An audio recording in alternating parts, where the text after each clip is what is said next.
Hello, Namaskar. This is Firstpost and you're watching Vantage with me, Palki Sharma.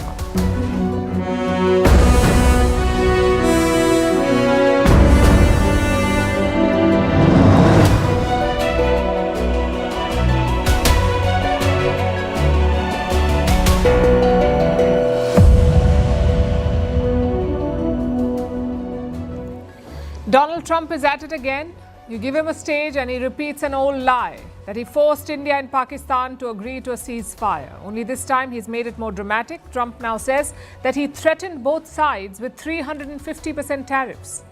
We'll break it down for you. Also tracking the market. Stocks are in the green as Nvidia's strong forecast defies the fears of an AI bubble. A special report on how West Asia is becoming the new battleground for AI domination. Why are tech giants and governments racing for data power in the desert? And what's driving up Indian markets? Will Sensex cross 100,000 in 2026? We'll tell you about Morgan Stanley's bold prediction. What's the secret deal to end the war in Ukraine? Will Zelensky take it? Why have Gen Z protesters returned to the streets in Nepal? Will Donald Trump end the war in Sudan? Why have the Saudis asked him to intervene? A report on the church shooting in Nigeria, India's artisanal chocolate boom, and what is FOFO, the fear of finding out? All this and more coming up. The headlines first. Israel launches fresh strikes on Gaza, killing at least 4 people. Mediator Qatar warns of an escalation. Doha says this threatens the fragile truce between Israel and Hamas. The ceasefire came into effect on the 10th of October. Since then, Israel has carried out repeated strikes on Gaza. Taiwan's president lunches on sushi in support of Japan amid its row with China. This comes after reports said that China will halt Japanese seafood imports. The row was triggered by Japan's new prime minister, who suggested that Tokyo could intervene militarily in any attack on Taiwan. China claims the self-ruled island as its own territory. Prime Minister Narendra Modi all set to attend the G20 summit in South Africa. He will leave for Johannesburg tomorrow. Prime Minister Modi is also expected to hold bilateral meetings on the sidelines of the summit. This is the 4th consecutive G20 summit that's being held in the global south. Donald Trump makes a U-turn on the Jeffrey Epstein files. He signs a bill ordering its release after initially opposing it. The files contain documents from an investigation into the sex offender. Trump has accused the Democrats of using the scandal to divert attention and undermine his accomplishments. And a Spanish court orders Meta to pay more than $500 million. The penalty has to be paid to local media outlets for unfair competition practices. The Facebook owner says it will lodge an appeal. The ruling is the latest in a series of fines that Meta has faced in Europe.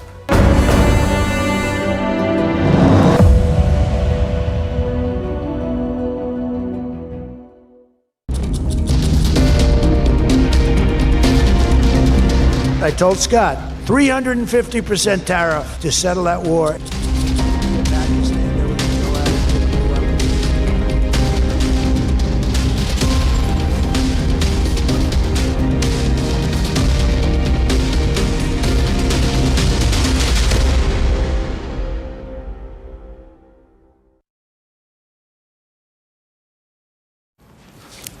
May 10th, that's when India and Pakistan struck a ceasefire. It's been 194 days since that agreement, and in this time, Donald Trump has repeatedly claimed credit for it. At last count, more than 60 times. Imagine the obsession. On average, Trump has claimed credit for the ceasefire every 4 days. The latest instance was yesterday. President Trump was addressing the US-Saudi Economic Forum. As usual, he could not stick to topic. Trump veered to peace deals and mediation, and once again he spoke about India and Pakistan. This time, he added a new detail. Listen to this. Look, India, Pakistan, they were going to go at it, nuclear weapons. They said, that's okay, you can go at it, but I'm putting a 350% tariff on each country. No more trade with the United States. No, you can't do that. I said, I'm going to do it. Come back to me and I'll take it down. But I'm not going to have you guys shooting nuclear weapons at each other, killing millions of people, and having the nuclear dust floating over Los Angeles. I'm not going to do it. I'll tell you what, the Prime Minister of Pakistan called me. Thank you very much. He actually said I saved millions, and he said it in front of Susie. He said, President Trump saved millions and millions of lives. He doesn't even know that, but he saved millions of lives, and he talks about it. And I got a call from Prime Minister Modi saying, we're done. I said, you're done with what? We're not going to go to war. I said, thank you very much. Let's make a deal. I'll repeat that for you. Trump says he threatened 350% tariffs on India and Pakistan. Now, this is the first time he's making this claim, 350% tariffs. He's talked about trade before. He's talked about nukes. But this 350% tariff is a new detail, and it makes no sense whatsoever. Any tariff over 50% is considered a de facto embargo, because at those rates, no one will buy. Anything beyond that is just symbolic. 100%, 200%, 300%, 350%, it's all the same. And Trump did not stop there. Apparently, he was scared of a nuclear fallout. He feared that there could be nuclear dust over Los Angeles. At this point, even geography has filed a complaint. The US West Coast is 13,000 kilometers from India. But who cares about facts? Who cares about reality? We're all living in the multiverse of Donald Trump. Nonetheless, let's set the record straight. The US did not mediate between India and Pakistan. Donald Trump and Prime Minister Modi did not have a phone call. It was J.D. Vance, the US Vice President, who called Indian Prime Minister Narendra Modi. And in that call, no tariff issue was discussed. The Indian government has clarified this multiple times, yet Trump keeps repeating it. And these claims are not being made in a vacuum. They're coming amid crucial trade talks. India and the US are hoping to complete a two-part deal. The first part is to address the tariffs. The second part is to agree to a free trade deal. Right now, Indian goods face 50% tariffs. India wants to bring it down to below 20%. Then they want a larger free trade deal, a deal that will remove more barriers. And to that end, India has made concessions. New Delhi is trying to address one of Donald Trump's biggest complaints, the trade deficit. Trump keeps complaining about the trade deficit. It's over $45 billion. The US buys more from India than it sells to India. This difference, this deficit, is $45 billion. So bilateral trade is in India's favor, and India is trying to balance it. Look at the recent moves. Indian state firms will buy cooking gas from the United States, that too for the first time ever. Plus, India is buying more American weapons. Yesterday, Washington approved a new sale. Javelin missiles worth $45 million and Excalibur projectiles worth $47 million. Put together, it's a $92 million deal. The Javelins are missiles fired from the shoulder. They're used against tanks and fortified enemy positions. India is getting 25 launch units plus 100 Javelin rounds. Next is the Excalibur. It is named after the sword of King Arthur. India is getting 216 Excalibur rounds and some repair services. Fun fact, India already uses these projectiles. We fire them from our existing artillery guns. And you know what's their selling point? Accuracy. These rounds can hit within 2 meters of the target, so they can be lethal without collateral damage. This is what India is getting for $92 million. I know it does not sound like a lot, but look at the larger trajectory. In the year 2007, US-India defense trade was virtually nil. Today, in 2025, it stands at $20 billion, India-US defense trade. Compare that to India's defense trade with Russia. Russia made up 62% of India's arms imports in 2017.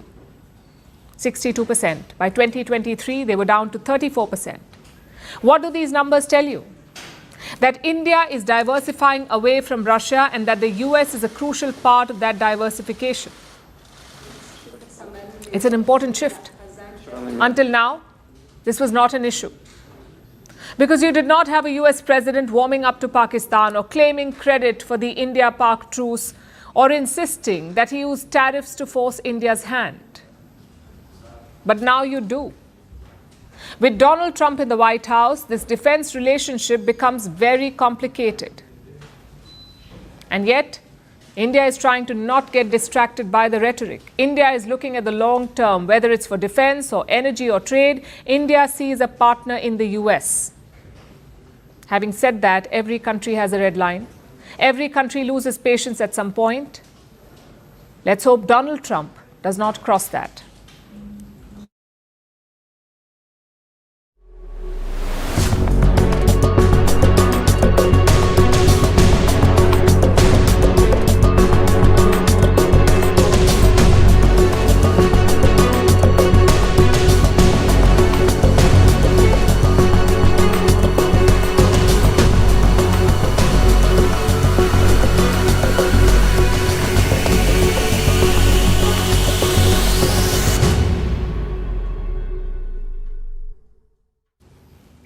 For the last week, the stock market has been behaving like a caffeinated teenager, jittery, emotional and prone to mood swings. One moment it's plunging, the next it's bouncing back. Today it looks cheerful. And the reason? A single earnings call. The third quarter earnings of chip maker Nvidia. It has jumped by 62%.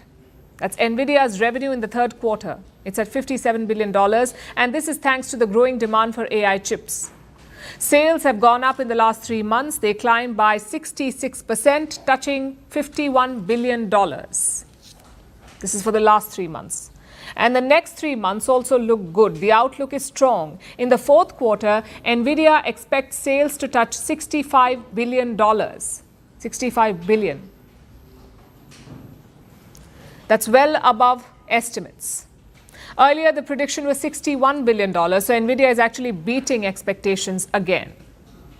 It has pre-orders worth $500 billion for 2025 and 2026. Long story short, the sales will remain strong for the foreseeable future. And this is making Wall Street very happy because they've had a tough week.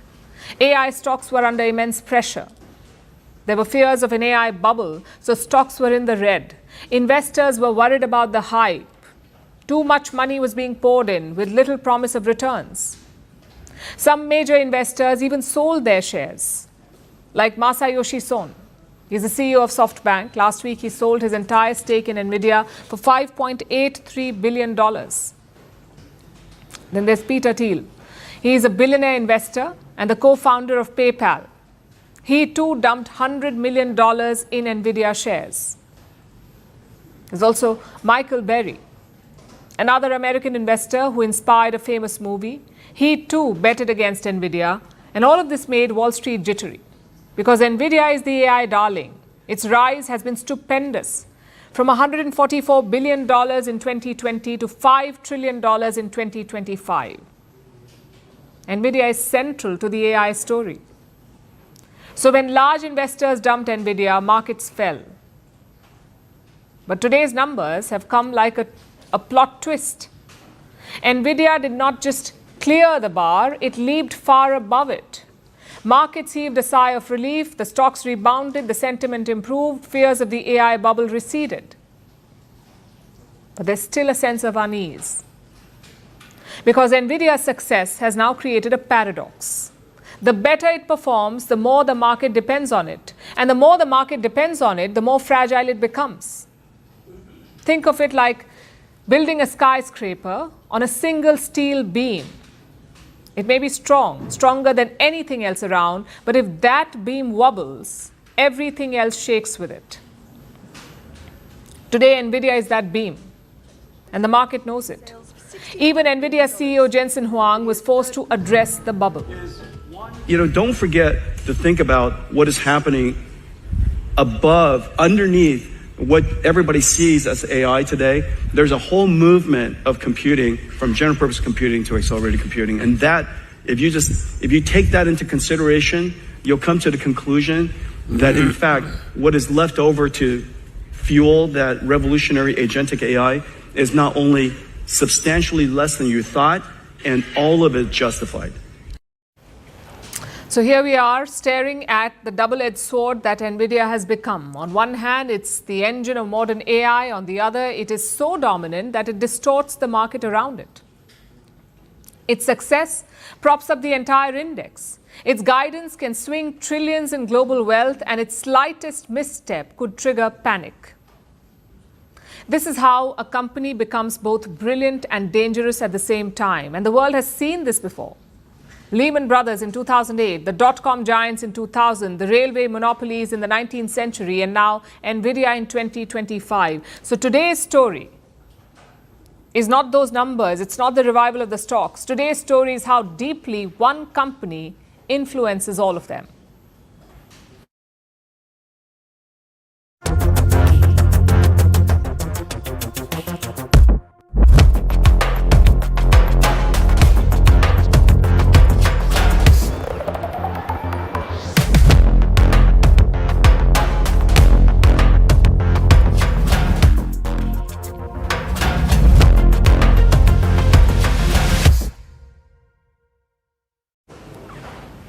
When you think of the AI race, you typically do not think of West Asia.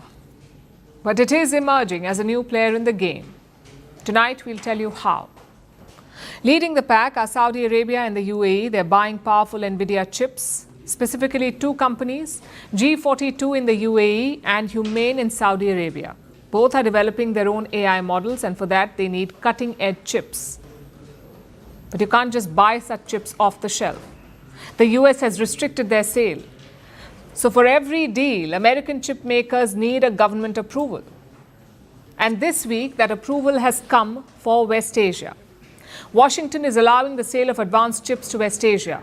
And this is more than a tech deal. This is a significant move in the global AI race. But what's in it for the US? Why does it want to sell chips to West Asia? You can think of multiple reasons. The first is infrastructure. Gulf powers offer scale. They can build AI infra faster than the Americans. Countries like Saudi Arabia and the UAE have the land and the capital, and most importantly, they have the energy. Data centers, as you know, need a lot of energy to power them. In the US, there are constraints on the use of power, but the Gulf kingdoms have no such issue. They're building massive data centers. They're setting up large clusters to install chips and dedicated AI zones. And they're doing it much faster than the United States. And to feed this expansion, they need chips. That's where the Americans come in. West Asia can create something like a sister ecosystem for the American tech industry. It can help accelerate the development of AI. That's the first reason why the US is keen to work with them. The second reason is market control. The US wants the Gulf to use American technology. It doesn't want to lose this market to companies like Huawei. It doesn't want to lose the race to Chinese tech. The UAE's G42 used to work with Huawei, but that's changing now. Under US pressure, they have cut ties with the Chinese tech giant.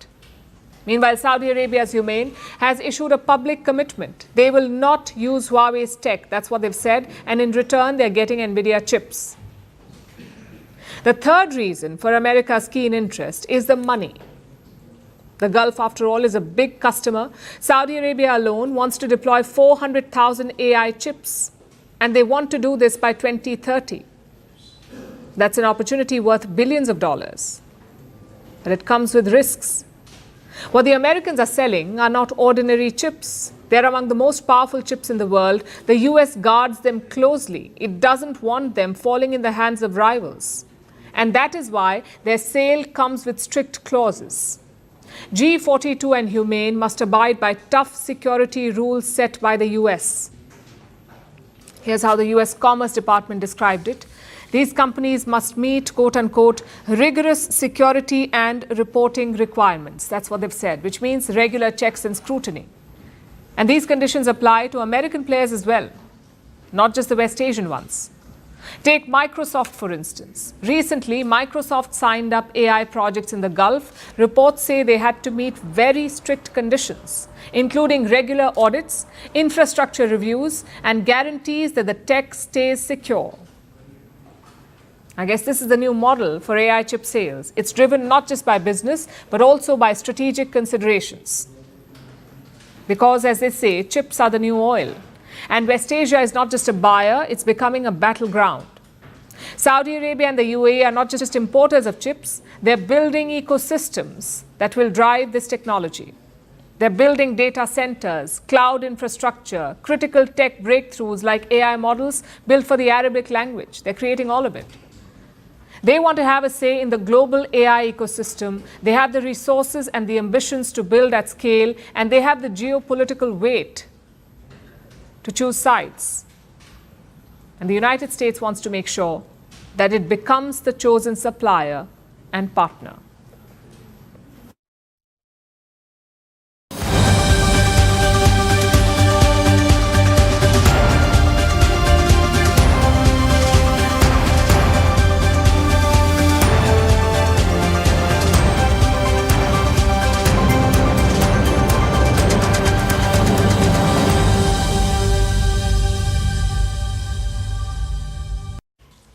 Speaking of investments, Indian markets are on a high. The Nifty 50 touched an all-time high today. This is the index that tracks India's top 50 companies.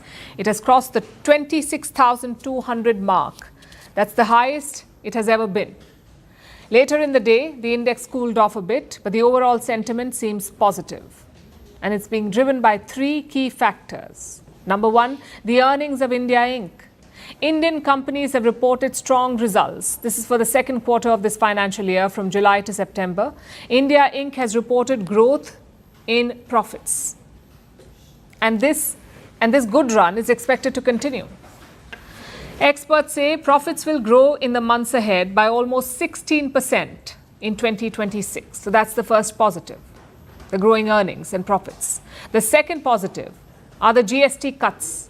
GST stands for Goods and Services Tax. It's the consumption tax in India. In September, India slashed this tax substantially. Taxes were cut on 99% of the goods, and investors have reacted positively to this announcement. This tax cut, this GST cut, has given businesses breathing room. It has also made a lot of products cheaper. Investors feel this will help the economy grow. Reason number three for the market surge are the foreign investors. After months of pulling money out, they're coming back. In October, overseas funds became net buyers of Indian stocks, meaning they bought more than they sold. They were net buyers. They pumped in $1.3 billion. And that's a significant reversal. It signals growing trust in India's market outlook. The question is, will the momentum continue? What does 2026 look like for Indian markets? Will this rally lead to a bull run? American bank Morgan Stanley believes it will. They expect India's Sensex to breach the 100,000 mark, 1 lakh. And by the end of 2026, they say the Sensex will hit 107,000. The Sensex tracks India's top 30 companies. Today, it's at 85,000. Morgan Stanley says it will cross 1 lakh in the months ahead. That's a bold call. So what's driving this projection? Again, the earnings of India Inc. Morgan Stanley is optimistic about their numbers. It believes profits will continue to grow. But beyond that, they're buying into India's long-term growth story. The bank believes that India has the potential to sustain this growth momentum. Again, there are three factors that feed into it. One is rising private investment. Two, better finances of banks. And three, a steady inflation rate. Together, they will keep India's growth stable. That is Morgan Stanley's assessment. They're also counting on what they call a structural reset. And this is very interesting. They say India's domestic investors are driving a shift. They're investing in larger numbers through mutual funds, through retirement funds, through direct investments. And this is reducing India's reliance on foreign investors. This is a structural shift. It makes Indian markets more stable, more predictable. Of course, there are still some risks. External pressure points that could impact domestic numbers, like a slowdown in the US, or rising oil prices, especially if prices cross $100 a barrel. Or geopolitical tensions. If tensions escalate, they will have a bearing on Indian markets. But like I said, most of these are external risks. Inside India, the fundamentals look strong. So is this the start of a new bull run? It could be. India's stock market is sending signals of strength. The earnings are up, investor confidence is back, so is foreign money. Only this time the story is a little different. This time, India is not just riding the global wave. India is building resilience from within, and that is showing in the stock markets too.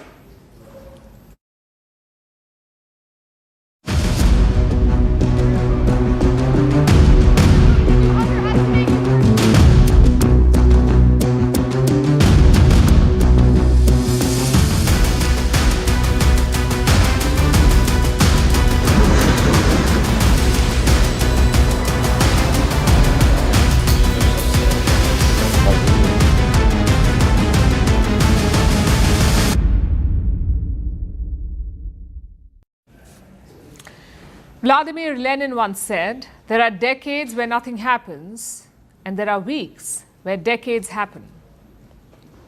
Things in Ukraine are starting to resemble that. Russia's invasion is about to enter its 4th year. It's been a slow, painful march, but this week things are moving at 2x speed. New reports talk of a new peace deal to end the war. A deal drafted in secret by the US and Russia. A deal that could end the war this week. I know it sounds absurd. We're talking about a deal that affects Ukraine, yet it was drafted by Russia and the US. From the looks of it, Kiev was not even at the table. So will it accept the secret deal? Also, what is this deal? Well, here's what we know. The deal was drafted through a secret back channel. From the US side, Steve Witkoff led the talks. Steve Witkoff is Trump's special envoy, sort of like his man Friday of diplomacy. From the Russian side, it was Kirill Dmitriev. He led the talks. He heads the Russian Sovereign Wealth Fund. He's also a close aide of Vladimir Putin. These two men held secret talks. They bypassed the traditional channels of diplomacy, and they came up with a 28-point draft. Here's what it says. We look at the main points that it makes. 1, Ukraine will have to give up all of Donbass. Donbass is a region in eastern Ukraine. It is where most of the fighting is happening. Russia controls around 90% of Donbass, but this deal says Ukraine will surrender all of it, including the remaining 10%. Ukraine will give it to Russia. That's point number 1, giving up Donbass. Second, Ukraine will have to cut its military by half. Third, Ukraine will have to give up long-range weapons. Fourth, no more US aid or Western troops in Ukraine. Fifth, the Russian language will get official status in Ukraine. And sixth, there will be some security guarantees. We don't know the details yet.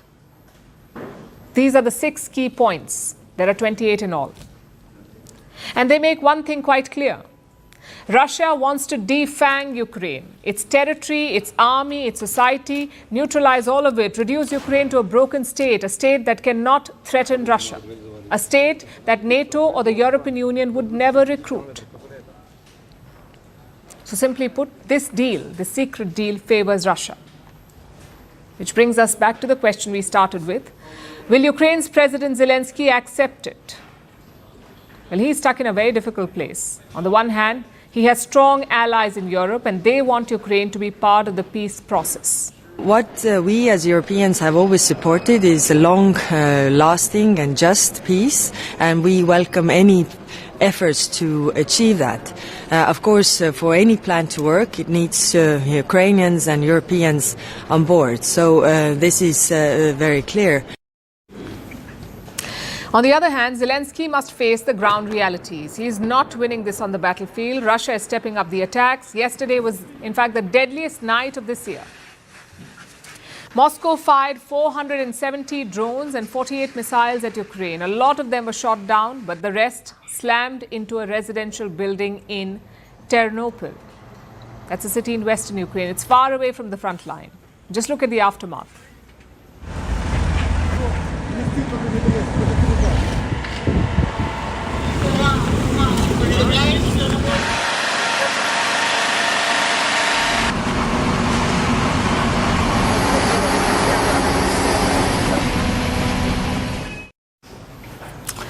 26 people were killed in this attack. Many are yet to be found in the debris. It was one of the deadliest nights since the war began.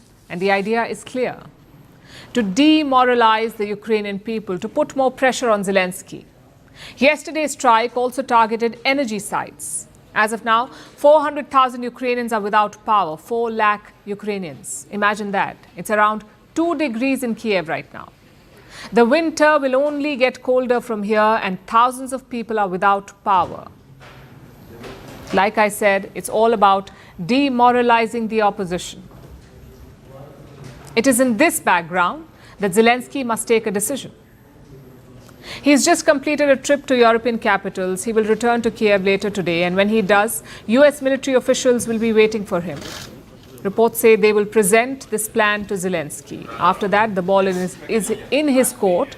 Does he capitulate but save lives, or does he defy and prolong the war? It's clear that US President Donald Trump wants Zelensky to give in. But his allies in Europe are steadfast, and Putin knows this too. In recent days, the Russian president has ramped up the pressure on Europe. Right now, a Russian spy ship is sailing near British waters. London says it fired lasers at British pilots. Last week, Poland was hit by sabotage. They say Russia ordered blasts on their railway lines. Romania and Moldova have reported Russian drone incursions. Plus, mysterious drones have been spotted over multiple European airports. The assumption is Russia is waging a hybrid war. Basically, Putin is asking Europe to stay in its lane, to not ramp up its support for Kiev. In public, this has not deterred Europe. Their leaders still continue to offer full support to Ukraine. But in private, it's not clear what their position is. Trump alone may not be able to force Zelensky into a deal, but if Europe joins in, the war could finally end.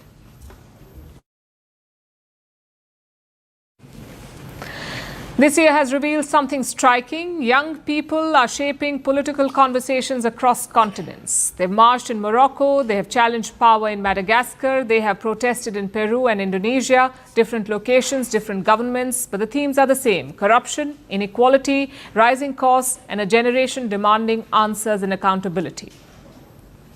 Just a couple of months back, Nepal saw that global wave too. This week, it has returned. A small town in Nepal has seen fresh clashes. A local confrontation has escalated into tear gas, injuries, and a curfew. And it has pulled Gen Z back into Nepal's political spotlight. Here's a report. Around the world this year, youth-led protests have reshaped the political discourse in many countries. From Kathmandu to Lima, from Rabat to Anantananarivo, Gen Z has taken the lead. They have demanded accountability, they have demanded change. And today that pressure is being felt again in Nepal. The tension began on Wednesday in Samara. It is in Nepal's Bara district. Gen Z activists gathered near a local airport to oppose a planned rally by former Prime Minister KP Sharma Oli's party. Scuffles followed and stones were reportedly thrown. 2 local leaders were later arrested after complaints were filed against them. Today the young protesters returned. They said police had failed to detain those named in their earlier complaints. Crowds gathered and police reportedly used tear gas. Shots were also allegedly fired into the air. Reports say 10 people were injured, including 6 police personnel and 4 protesters. A small police post was reportedly set on fire. It was after this escalation that authorities imposed a curfew in the Bara district. They say the curfew is aimed at preventing further clashes. These fresh clashes come just months after a larger Gen Z uprising shook the Himalayan country. In early September, a brief government ban on social media triggered nationwide anger. It quickly expanded into a revolt against corruption and economic stagnation. Government buildings in Kathmandu were torched. At least 76 people were killed. Prime Minister KP Sharma Oli resigned and the parliament was dissolved. Former Chief Justice Sushila Karki was appointed as the interim Prime Minister. On Wednesday, Karki appealed for calm. She has instructed security agencies to act with restraint ahead of elections set for March next year. But Nepal is part of a much wider trend. This year, young people have driven major protest waves around the world. In Morocco, a movement known as Gen Z 212 mobilized thousands of students and unemployed graduates in September. They were demanding reforms in healthcare, education, and social justice. In Indonesia, the Gen Z protested over rising living costs and social disparity in August. In Madagascar, Gen Zs led protests over water shortages and rolling blackouts. The military eventually took control in the African island country. In Peru, youth demonstrations began in September after a pension reform. They soon widened into protests against corruption, rising crime, and repression.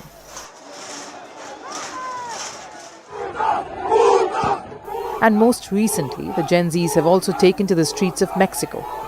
Thousands there are protesting against rising violence. So across these countries, one theme is unmistakable. Young people are organizing through digital platforms, and they are demanding accountability from the people who govern them.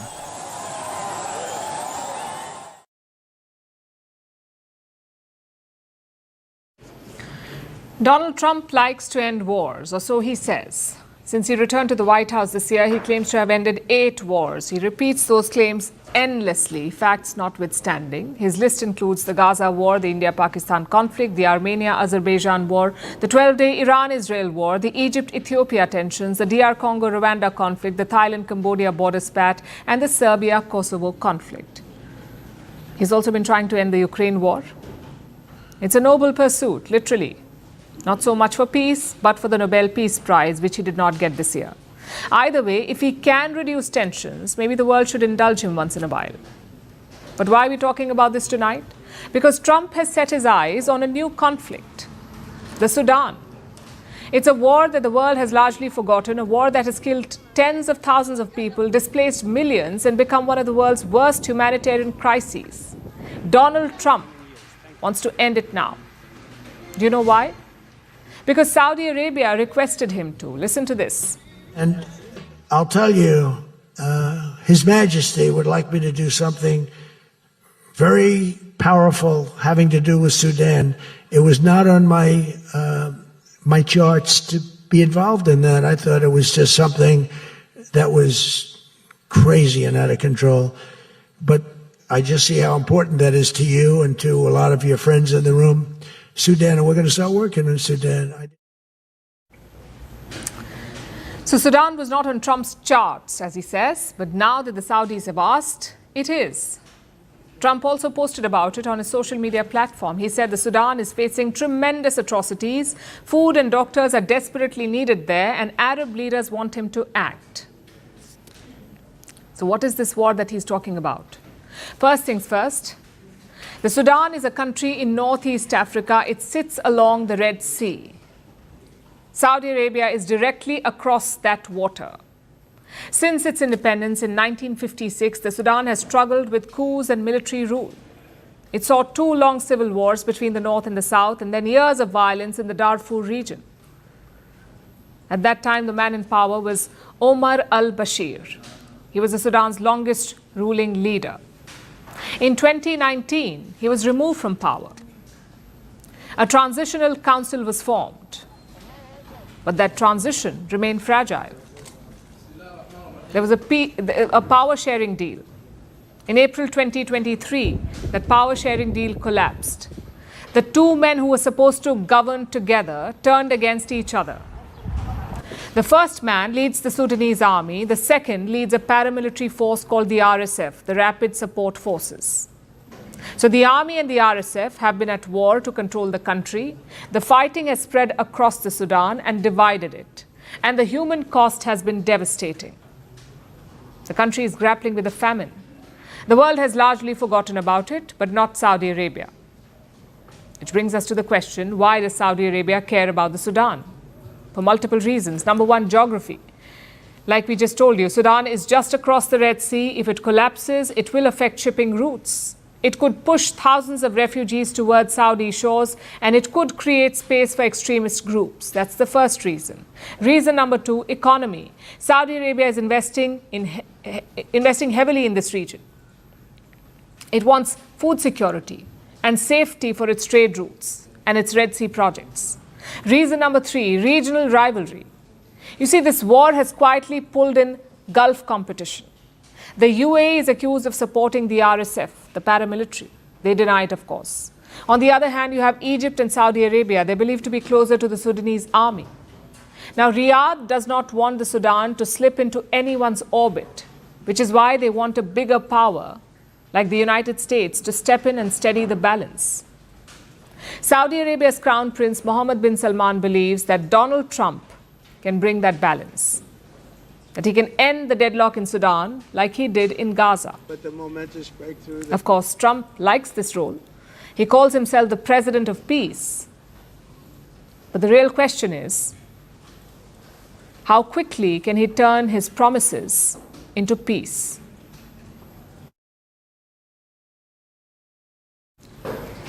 Our next story is from Nigeria. It's a country in West Africa. This week, it has reported 2 back-to-back attacks. The first one came on Monday. 25 school girls were abducted. They were taken from their school in the middle of the night. The second attack came on Tuesday. A church was targeted. Gunmen opened fire during a prayer service. The pastor and worshippers were kidnapped, and 2 people were left dead. And these attacks are not isolated. They're part of a much bigger security crisis. Nigeria has recorded hundreds of kidnappings and killings this year. The violence has spread across multiple states. Nigeria has responded with heightened security deployments, but the surging violence has put it under growing international scrutiny. Here's a report. It began as a normal church gathering. People were praying. People were singing. A quiet Tuesday evening service in a small town in Kwara State. Nothing unusual, nothing alarming. And then the gunfire began. Loud, sudden, relentless. For a moment, no one moved. A moment of shock and disbelief. Then the panic began. People pushed towards the vestry. They ducked behind benches. They grabbed whoever they could. Everything else was left behind. And through that chaos, the gunmen entered. By the time police reached the town, the damage was clear. 2 people were dead, and several more, including the pastor, kidnapped. The entire attack lasted only minutes. But the shock has traveled far beyond that small church in the Kwara State. Because another tragedy had already shaken the country. Just a day ago, 25 schoolgirls were abducted in Kebbi State. Armed men had climbed the school fence in the middle of the night. The vice principal had been shot in his home. The girls had been kidnapped and taken into the forest. 1 girl escaped, but the rest are still missing. These 2 attacks add to a larger pattern. Nigeria is facing a surge in kidnappings. Reports suggest 857 people have been abducted in the first half of this year. Children have been taken from schools. Worshippers have been seized from places of prayer. And families across several states live with the fear of more violence. To give context, Nigeria is the scene of numerous conflicts. Different regions in the country are facing different threats. In the northeast, the threat comes from jihadist insurgents. In the northwest, heavily armed criminal gangs move through forested routes. In the central belt, clashes erupt between herdsmen and farming communities. Different conflicts, different motives, but the same outcome each time. Lives lost, families displaced, and a security system under immense strain. This rise in violence has also drawn attention abroad. In the United States, the debate has intensified. President Donald Trump accused radical Islamists of killing Christians in very large numbers. He warned of possible military action. The Nigerian government rejected that claim. Officials said the violence affects both Christians and Muslims. but the criticism has continued.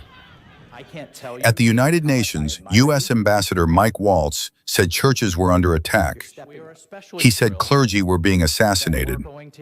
Artist Nicki Minaj has also added her voice.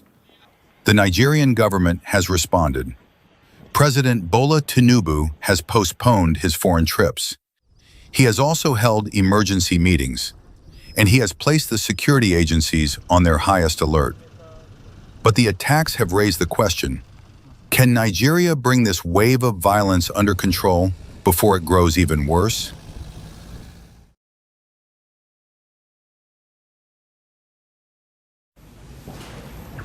Do you know what FOMO means? Of course you do. At this point, everyone probably knows what FOMO means. It's basically become part of the global dictionary right next to selfie and lol. FOMO stands for fear of missing out, FOMO. We've lived with it for a decade now, but here's the thing. FOMO is yesterday's news. Because there's a new 4-letter acronym taking over the internet. And if you don't know it yet, well, you're about to experience FOMO, because I'm talking about FOFO, FOFO, the fear of finding out. What does it mean? Well, FOFO may sound like a new fun Gen Z term, but it isn't really. Doctors have been seeing this for ages. They didn't call it FOFO, of course, but the behavior has been there. Say you feel unwell, but you refuse to see the doctor, or maybe delay annual checkups like a mammogram or a pap smear. Or say you find a mole, but you're scared that it may end up being something bigger, so you avoid the doctor altogether. That is FOFO, the fear of finding out. And while none of this is medically recommended, it is emotionally very on brand for us humans. And it's not just people with specific anxieties or health fears. FOFO is universal. It does not discriminate. And it has moved beyond medical tests and advice. It's about everything now. You don't check your bank balance, fearing it may be too low. You ignore the engine light on your car. You avoid looking at the flickering light. You see a missed call, but don't call back, fearing a difficult conversation. Why? Well, it is FOFO. You don't want to find out what's on the other side. But here's the twist. FOFO rarely comes alone. It brings the whole dysfunctional acronym family along, like FOBO, the fear of better options. You're stuck comparing, scrolling, researching, waiting for the perfect choice. You're basically living with indecision. Or FOPO, fear of other people's opinions. You stay in jobs you have outgrown or relationships you don't love, not because you want to, but because you're scared of judgment. There's FOMO, fear of messing up. It's where perfectionism turns into self-sabotage. You over-prepare, you overthink, you overanalyze for every single thing. Also on the list is FODA, fear of doing anything. The world feels overwhelming. The solution is to do nothing. Then you have FOSO, fear of starting over. You hate your job, you're burnt out, you've outgrown everything around you, but the idea of starting from scratch feels like climbing Everest in bathroom slippers. And the final one, FOBA, fear of being alone. You cannot stand the thought of being alone. It's the kind of fear that keeps people from walking away, even when they know that they should.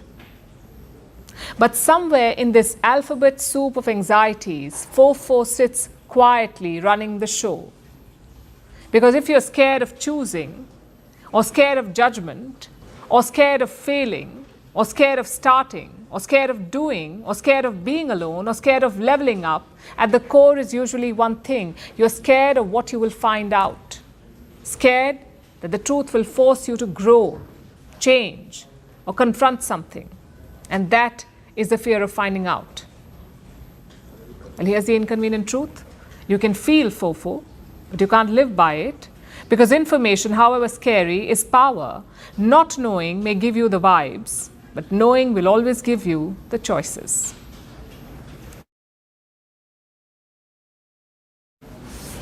Do you remember when chocolate meant your dairy milk bars? Or if it was fancy, it was a Ferrero Rocher. Well, not anymore. India is going through an artisanal chocolate boom. Yes, real artisanal chocolate. Cocoa is now grown in southern India, Beans are ethically sourced from farms, they say. Bars are infused with Indian flavors like turmeric and jamun. India's artisanal chocolate industry is worth $220 million right now, and it is only rising every year. So what triggered this boom, and where is India's chocolate story headed next? Our next report tells you. If you grew up in India in the 90s or early 2000s, your idea of luxury chocolate was probably whatever your relatives pulled out of a duty-free bag. A Toblerone here, a Lindt there. Objects of myth, wrapped in gold and eaten only on Sundays or after exam results. Everything else, the chocolates tasted largely the same. Sweet, milky, and reassuringly familiar. Chocolate was chocolate. It wasn't supposed to have tasting notes or a backstory. But fast forward to today, and suddenly India has opinions on chocolates, and very strong ones, on cacao percentages, on single estate beans, on whether a bar with turmeric crystals counts as innovation or blasphemy. The change didn't come overnight. It crept in slowly. As urban incomes rose and e-commerce turned everyone's doorstep into a gourmet store, something interesting began to happen. Indians stopped treating chocolate as a convenience good and started treating it like wine. Suddenly, we weren't just eating chocolate. We were evaluating it. Does it snap cleanly? Does it smell fruity? Is the cacao ethically sourced? Is the packaging recyclable? Chocolate, once a guilty pleasure, became a lifestyle decision. Wellness trends didn't hurt either, like countless Instagram reels saying dark chocolate is good for the heart. For India's artisanal chocolate story, it wasn't a global giant or a multinational campaign. It was a handful of small, stubborn, cacao-obsessed people. They decided the country deserved better chocolate, and that India could grow it too. Down south, in the humid folds of Kerala and Tamil Nadu, growers started treating cacao as a primary crop. Chocolatiers started traveling to these farms. They even selected single-origin beans and creating bars that tasted of place. And that's how India had entered the bean-to-bar era. But it wasn't just plain old chocolate. It was also experimental. It was chocolate, yes, but unmistakably Indian. All of this means India's artisanal chocolate market is experiencing a significant boom. The market was valued at around $220 million in 2024. It is set to grow by 12% every year. So it is projected to reach about $620 million by 2033. This is being driven by rising disposable incomes, increasing health awareness, and growing demand for premium, organic, and ethically sourced chocolates. So where does it go next? If you think India's chocolate journey ends with turmeric dark chocolate or vegan cacao nib bars, think bigger. What's unfolding now feels less like a trend and more like Act 1 of a much larger story. Here's where things could go. First, Indian cacao goes global. We've already started seeing international recognition. Second, more crossovers with Ayurveda and regional foods. Imagine bars infused with ashwagandha, jamun, or smoked Himalayan salt. Third, chocolatiers collaborating with chefs and farmers. Menus built around cacao pairings. Tasting rooms, or even chocolate tourism. India loves reinventing things it adopts. Chocolate is simply the latest canvas.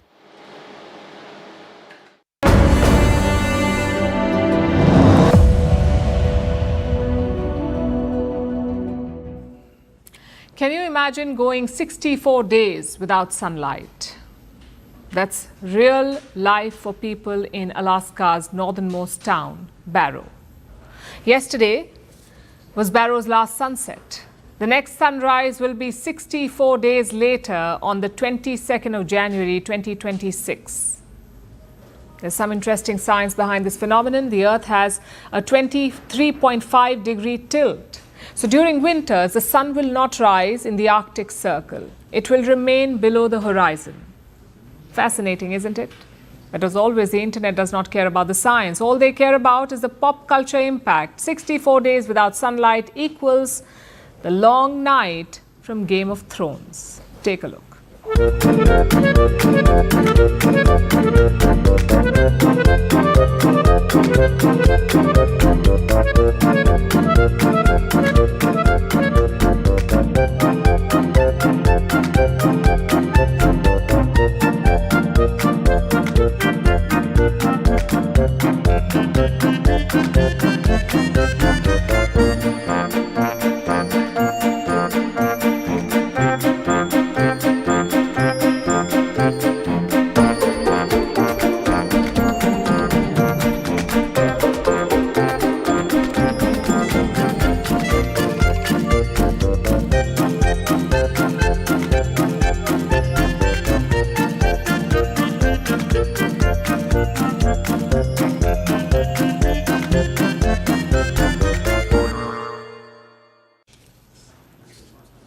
And now it's time for Vantage Shots, images that tell the story. Donald Trump's son poses for photos at India's Taj Mahal. Madagascar announces the discovery of a giant emerald rock weighing 300 kilograms. And ash towers over the East Java National Park after a volcano erupts in Indonesia. Finally, we're taking you back in history on this day in 1945. The Nuremberg trials began in Germany. 24 high-ranking Nazis went on trial for war crimes during the Second World War. It was the first trial of its kind in history, conducted by an international tribunal. 12 of them were later sentenced to death. We're leaving you on that note. Thank you for watching. We'll see you tomorrow.